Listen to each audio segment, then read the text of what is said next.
மானங்கட்ட குடும்பமாக இருப்பேன் போல அப்படின்னு குடும்பத்தவே இழுக்கிறாங்க சார். சார் நீங்கள் சோத்தில் உப்பு போட்டு சாப்பிடுங்க இனிமேல் அப்படின்னு வர சொல்கிறாங்க சார், அட்வைஸ் பண்ணுறாங்க சார். ஓகே, சில பேர்லாம் பார்த்தா ஓங்கி அடிக்கலாமான்னு தோணும்.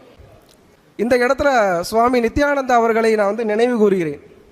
இந்த மாதிரி ஆள்கிட்ட அப்படிலாம் நீ பாட்டு பேசுகிறா, எவ்வளோ நேரம் பேசுவியோ பேசு, அங்கே பேசிக்கிட்டே இருக்கட்டும், நம்ம பாட்டுக்கு ஸ்மைல் பண்ணிவிட்டு நோ சூடு நோ சொரணைன்னு அப்படியே கடந்து போயிட்டோம் அப்படின்னா அவங்க பாட்டு எவ்வளோ நேரம் பேசுவான் ஒருத்தன் இல்லையா?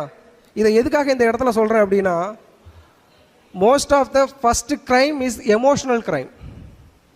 ஓகே, ஆக்சுவலாக கோவம் வரும், ப்ளஸ் கோவப்படுறாங்க, நம்மளும் கோவப்படுறோம், சண்டை போட்டு நாரிக்கிட்டு தானே இருப்போம் இல்லையா?